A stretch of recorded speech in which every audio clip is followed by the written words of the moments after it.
Hey guys, if you run a busy private practice and you don't have clear no-show systems, maybe you just have some reminders and some hope, you're leaving a ton of money on the table.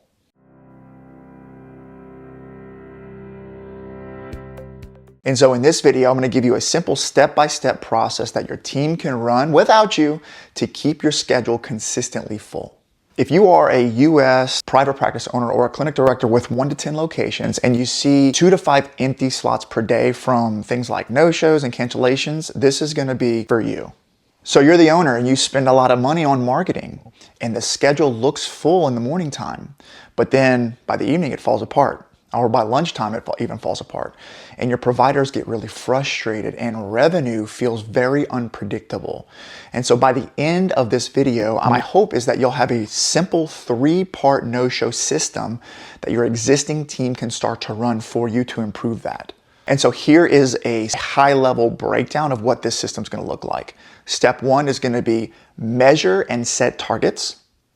Step 2 is tighten reminders and expectations. And step 3 is a same-day recovery process to backfill the gaps that come on your schedule. All right, so the first problem is that most clinics don't really know their actual no-show and late cancellation rate.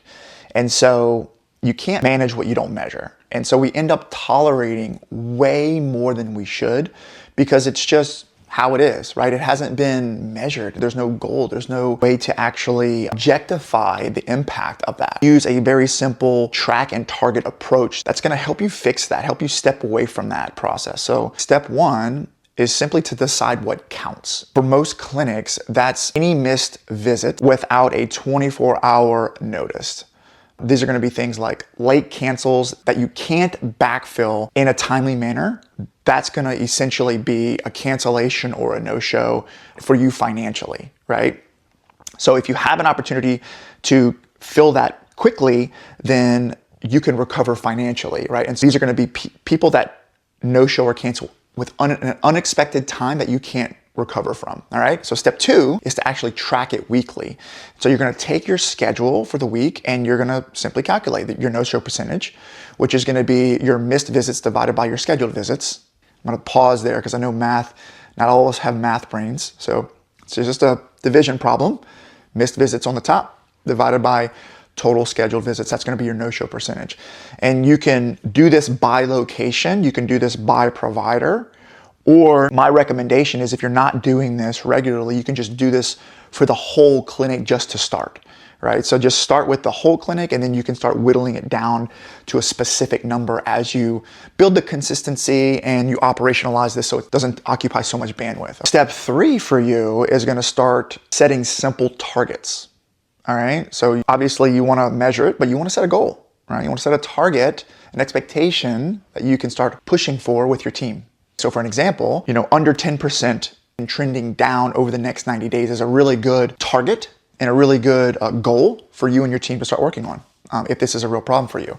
The thing that I want you to recognize here is that you don't need the perfect number on day 1. You just need direction. All right. So I tell my clients all the time, and this is something that I have to actually remind myself of, that it's not as important to obsess over exactly how you're measuring things, or even exactly what you're measuring, or exactly what your goal is. The most important thing in the beginning is to just develop consistency. And it's through the consistency that you start to recognize trends. And trends is the thing that unlocks your control. The mistake that I make and that I see a lot of our clients make is that we hyper-focus on making it perfect and we stall and we hesitate. And so I'm giving you permission for this not to be perfect. You can always change it in the future, but the point is getting started is the most beneficial thing for you right now. And so here's a quick scenario for you to think about. So let's say you put your stats on the board and you're running 12 to 15% no-shows or late cancels. What I've seen is just by tracking it every week and talking about it in your meetings, you and your team are starting to focus your attention on it. And that I've never seen a stat not improve after channeling your focus towards it. So you'll start to notice that if you really just commit to focusing on it, that number will start to drift down to under 10%. It's not unusual for that to happen. What you measure and what you talk about tends to improve. It doesn't have to be any more complicated than that. The problem is when we ignore it, right? And so when we ignore things, we just keep quietly draining our profit margins and our patient outcomes, quite frankly. And so the key here is just to make it visible. You want to put the no-show percentage on a simple one-page dashboard that everyone can see. And you can review it with your team once a week. So everyone knows that this is a clinic metric and that it's important. And it's not just something the owner worries about all the time. So the next problem is a lot of systems are just generic EMR reminders and not a prayer, right? So what I mean by that is that there's no clear expectations. There's no consistent human follow through for the high risk slots that are on your calendar. And so we're going to build what we're going to call the expectations in a 3-touch reminder flow that is going to fix that for you. So touch 1 is at day 0. This is at booking. This is that initial evaluation that you just completed, right? This is where your front desk sets the expectations. This is really, really important. They should be explaining to your patients, to your new initial evaluations, why showing up matters. They should also explain your cancellation window. They should explain that 24-hour rule and what happens with late cancellations. Have that policy and be very explicit with it during the intake process and specifically after the initial evaluations. So you can decide the best policy that makes sense for you. But this is an example. So they might say something like, our visits are one-on-one and reserved just for you, Mrs. Smith, right? And so like if you need to change a time, our ask is that you just simply give us a 24-hour notice so that we can offer that spot to another patient who actually needs that care. And if you just stop there, there's layers to that, but that's kind of like the introduction. If you can get that right, if you can just tell them like, hey, this is important and the spot actually has value that we're transferring to you, and that alone will solve a lot of your problems. That alone will help you facilitate some compliance with your patients. All right, touch point number 2 is going to be the day before reminder. This is ideally automated, and this can be automated, but it can be an email from your EMR, it can be from your CRM. But the point is you want to make it very clear and very useful. So you want to include time, location, and an easy way to confirm or reschedule the appointment, right? So, if you can imagine something like, reminder, this is Southern Physical Therapy Clinic. You have an appointment on Wednesday at 3:00 p.m. Reply C to confirm, reply R if you need to reschedule or adjust your visit, right? That's key. Ideally, that's automated. And my recommendation is both email and text. Step 3 is going to be the morning for your high risk visits. So volume negates luck is one of my things that I've learned in business. And there's a lot of research that makes it very clear that businesses send out higher volume of reminders tend to get better compliance. And it's not any more difficult or any more confusing than that. Step 3 is going to be the morning of. These are going to be things like new patients. That's because those are the lifeblood of your business, right? The other thing is going to be anyone with a history of no-shows in early morning or late cancellations. So you could start flagging these patients on your schedule. And once they're flagged, then you just simply create a rule with your front desk that every morning they need a manual touch point or something like that, right? This can be a short text from your team, or it can be an automated message. It can be an email. It just kind of depends on what your setup looks like. The point is you're giving that extra support and attention to the visits that are most likely to fall off or that are most critical to your practice. With all that being said, you have the same staff, you have the same tools. The difference is that you have a clear script, you have clear timing. It's not this random last minute calls at 8 p.m. when patients are already checked out.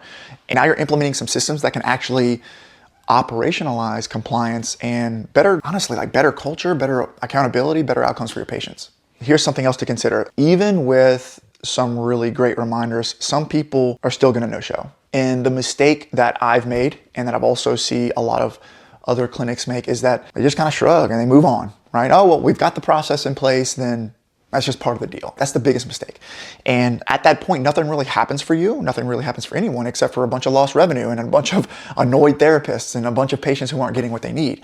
And so The way to avoid that problem is to have a simple recover and refill process. First, immediately recover. So when that happens, you want to immediately recover, right? So as soon as, let's say somebody no-shows, or front desk, or maybe your VA can follow a really short process or a short script for that scenario. So an example would be like, hey, Mrs. Smith, it's Adam with Southern Physical Therapy Clinic, right? We missed you at your appointment today. Just wanted to check in and get with you, right? So maybe this is a phone call, right? I want to get you back on the schedule. I want to get you back on the schedule this week so you don't lose momentum with your care. Would, Thursday at 3 o'clock or Friday at 2 o'clock work better? Which one works best for you, right? And so the point there is you're not scolding them, right? These are people that have lives outside of physical therapy or occupational therapy or whatever it is that you do. What you're going to train your team and yourself that you're always going to assume positive intentions, and you want to just simply make it easy for your team to re-engage with the patient and get them back on the schedule, okay? Second is you want to maintain a backfill list. So this is just simply a list of patients who said they're basically flexible, or they've got or maybe they want sooner times. Maybe they've scheduled on your calendar at times that weren't ideal for them, and they'd prefer sooner times, right? So they're flexible. You want to call this like your wait list, right? Or your ASAP list, right? You keep this in your EMR or maybe a shared drive. Maybe you can put it on a spreadsheet or a Google Sheet, or even on your practice management system. And so once you have that list, the third thing would be to refill the gaps from that list, right? And so when no-shows do happen, let's say at 4 p.m., your team goes to the ASAP list and starts with patients who, you're already in a plan of care, who want more frequent visits, or who, maybe ask to be called when somebody cancels, right? So this is maybe your flex list or your wait list. Keep that list and make sure that utilizing that list very frequently. So going back to the example, let's say that you get a no-show at 4 p.m. Your front desk is gonna pick up the phone, call the no-show, and tries to get them rebooked. First of all, tries to get them to save the appointment. Second would be try to get them booked same day. Third would be try to get them booked same week. If we can't get that done, then we're going to immediately call a patient on the ASAP list. And you're just going to pick up the phone and say, hey, Adam, we just had a 4 p.m. open up this afternoon. Do you want to grab it? Right?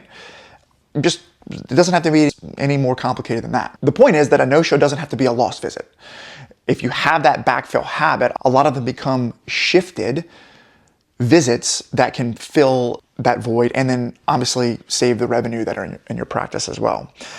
All right, so with that, you don't need, a bigger team. Don't make the mistake in feeling like you have to hire more people. This is how people get in trouble. They have more referrals that they can get in, but they're canceled, and they start hiring people, and the revenue just doesn't justify it, right? Because cancellations are too high. So don't make the mistake in thinking that hiring more people is going to solve this problem for you. That's how people get in trouble. You just need a clear sequence. When no-show happens, you call or text the no-show, and you start working the ASAP list to either fill the gap or save the appointment. That's it. If you just roll that out as an expectation with your front desk, that will keep your practice financially healthy so that you don't get in trouble. One warning, like when you're starting to roll this out, is that if your no-shows and late cancellations are treated as purely the front desk's fault, this isn't going to work. It's not going to stick. Clinicians and owners have to be a part of this process. And so my favorite way of thinking about this is the front desk is accountable, but everyone is responsible, right?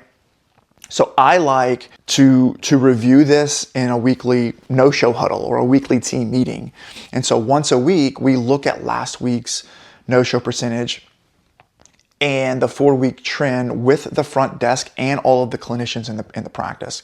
And we just simply go around the room and we have an actual adult conversation, right? And we ask 3 questions. Which of these patients continue to frequently miss, right?